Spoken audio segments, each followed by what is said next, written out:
আর্থিক চুক্তিটা ৫ কোটির উপরে। স্বাভাবিকভাবেই আগামী ২০ বছরের জন্য ভারতীয় ফুটবলের কমার্শিয়াল পার্টনার হিসেবে জিনিয়াস স্পোর্টসকে নেওয়া হবে কিনা তা কার্যকরী কমিটির মিটিংয়ে সিদ্ধান্ত নেওয়া সম্ভব হয়নি।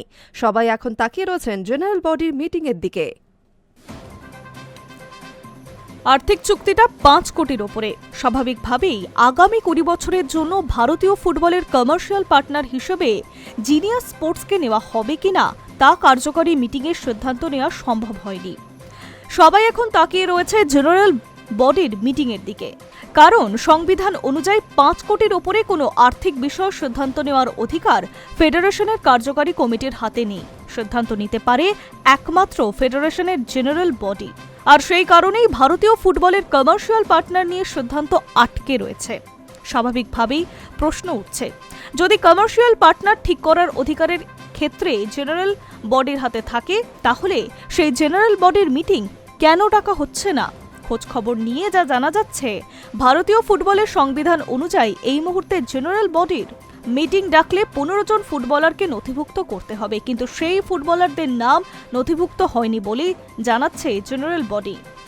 তাহলে উপায়? শোনা যাচ্ছে স্পোর্টস বিল অনুযায়ী ৪ জন ফুটবলারকে জেনারেল বডির মিটিংয়ে রাখা হবে। এখানে সেই স্পোর্টস বিলের নিয়ম প্রয়োগ করা হবে কিনা তা নিয়ে আলোচনা চলছে, কারণ জিনিয়াস স্পোর্টসকে কমার্শিয়াল পার্টনার হিসেবে নেওয়া হবে কিনা তা নিয়ে কোনো সিদ্ধান্ত নেওয়া সম্ভব হচ্ছে না। এমনিতে শুনতে লাগছে ২০ বছরে ২০০ কোটি টাকা ভারতীয় ফুটবলে বিনিয়োগ করবে জিনিয়াস স্পোর্টস, কিন্তু ভালোভাবে খতিয়ে দেখলে দেখা যাচ্ছে আইএসএল এর ১৪টি ক্লাবের ভাগে কোনো লাভ্যাংশের অর্থই থাকবে না। এফএসডিএল যেখানে ১৫ বছর ধরে প্রতি বছর ফেডারেশনকে ৫০ কোটি টাকা দিয়ে এসছে, সেখানে জিনিয়াস স্পোর্টস থেকে শুরুর দিকে ফেডারেশন পেতে পারে সর্বোচ্চ ১২ থেকে ১৩ কোটি টাকা। ফলে জিনিয়াস স্পোর্টস ২০০ কোটি টাকা দেওয়ার কথা বললেও তা ফেডারেশন এবং ক্লাবগুলির ক্ষেত্রে খুব একটা লাভজনক হচ্ছে না।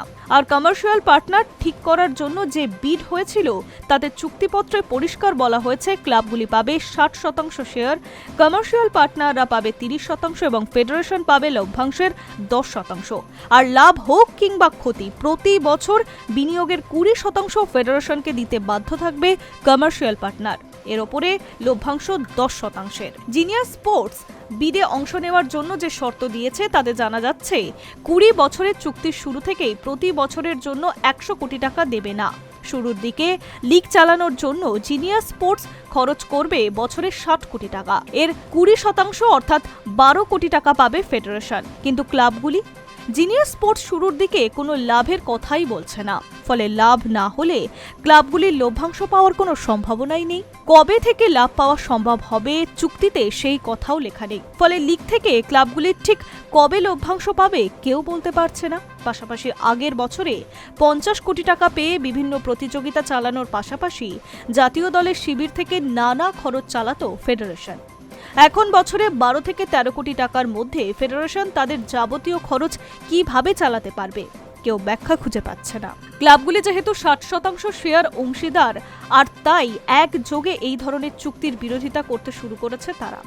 ক্লাবগুলির ক্ষেত্রে বরং ফ্যান কোডের শর্ত অনেক বেশি লাভজনক, কারণ ফ্যান কোড প্রথম বছর থেকে লভ্যাংশের শেয়ার দেওয়ার কথা তাদের শর্তে বলেছে।